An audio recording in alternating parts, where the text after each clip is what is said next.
Hello and welcome to my presentation. Today I will present about Anthem for Doomed Youth by Wilfred Owen.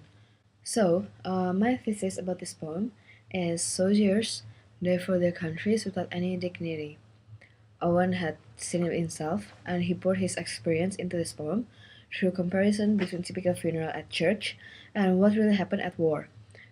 Repetition of words to emphasize how meaningless the soldiers' lives are, and imagery of the family left behind.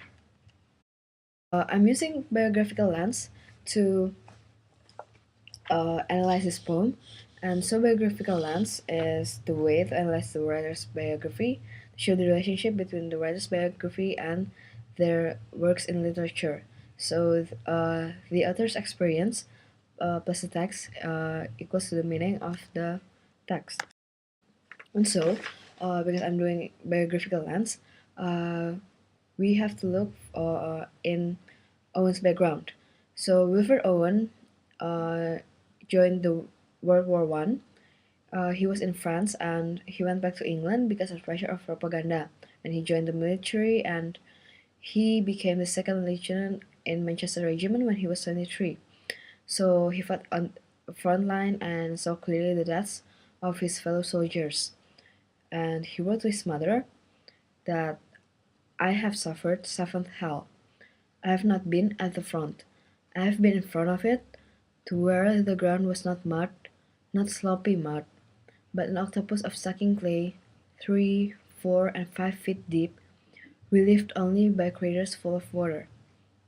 And during his duty, he fell into a shell hole and suffered from shell shock. And uh, thus, it became trauma, and this poem is in cynical voice. So Owen regarded war as something terrible and poured it into this poem. And so this poem's background, Owen wrote it when he was sent to Lockhart War Hospital in Edinburgh, and when he met fellow poet Siegfried Sassoon, is also an anti-war poet. And this poem was written between September and October 1917, where Sassoon assisted Owen to polish Owen's poem's rough drafts. And Sassoon himself added Anthem in front of the title and replaced that with Doomed. These are my evidences to support my thesis. So the first stanza of the poem is describing the son of war, and it compares between the typical funeral at church back home in England and then in war.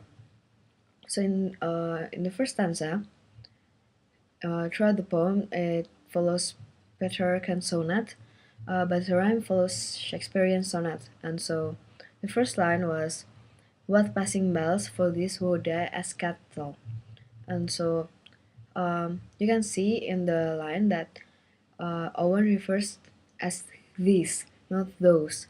So this means it's near, as if the other was there to witness a death himself, and he was actually.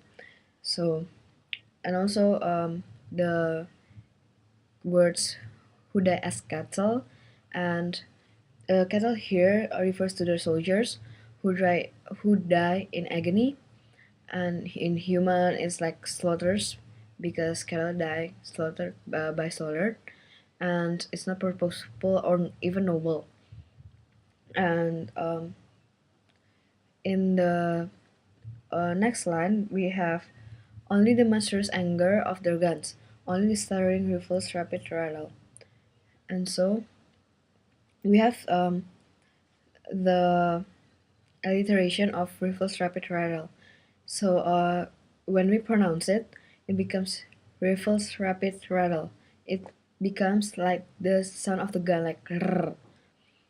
And also it's the opposite of church bells because monstrous anger of guns and rifles rapid rattle because there's no passing bells. Passing bells is the bells that they use in funerals, and so only the monstrous anger of guns and stirring rifles rapid rattle instead of church bells. And also there are repetitions of only, only, and only. It represents how meaningless the soldiers' lives are. And also The next one is no mockeries now for them, no prayers nor bells, nor any voice of mourning save the choirs, the shrill demented choirs of wailing shells, and bugles calling for them from shed showers. So it's a comparison to usual funeral at church uh, and war. There's no fancy memorial at war, and so the shrill demented choir is represents the choir at Sunday Mass, and bugles is used for soldiers' funerals.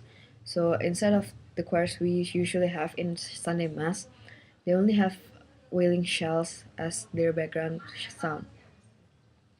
And so this propaganda poster is to represent that actually it's not a good thing to join war, as Owen once said in his poem. So England expects every man to do his duty, join the army today. This propaganda poster encouraged the man to represent their country, but instead they die in not another way, like a cattle. In the second stanza, it's about the families that left behind, and it's less enraged rather than the first one. So the first line is, "What candles may be held to split them all?" And so the light here represents life. As we can see, the next line, uh, there are also shine, and glimmers. So the soldiers that die won't have any candles, only reflection in their fellow soldier's eye. And then, as they're letting go of their lives, because their eyes shall shine the holy glimmers of goodbyes. And we have another alliteration, shall shine and glimmers of goodbye. So shall shine is like, because as have long pronunciation, like shall shine is like the process of letting go of the war of the soldiers that are dying. And the next one is, the pallor of girls' brows shall be their pall, their flowers the tenderness of patient minds. So the girls here is the woman they left behind at home, and then the pall is clothes draped over the soldier's body. This can represent the gloom and griefs the woman felt. It's so big that it can drape over the soldier's body figuratively. So the flowers here is the flowers they put on top of the grave, and then patient minds here means those who are thinking constantly about the soldier's safety and how big the danger they've been to, and then they also mourn for their loss. So the pallor and pall is a prayer rhyme. Well, it represents a solemnity, and so the last line is the most powerful one because it's the only perfect iambic pentameter in the poem, and then it's a passive sentence because it only said like, "and each slow dusk a drawing down of blinds."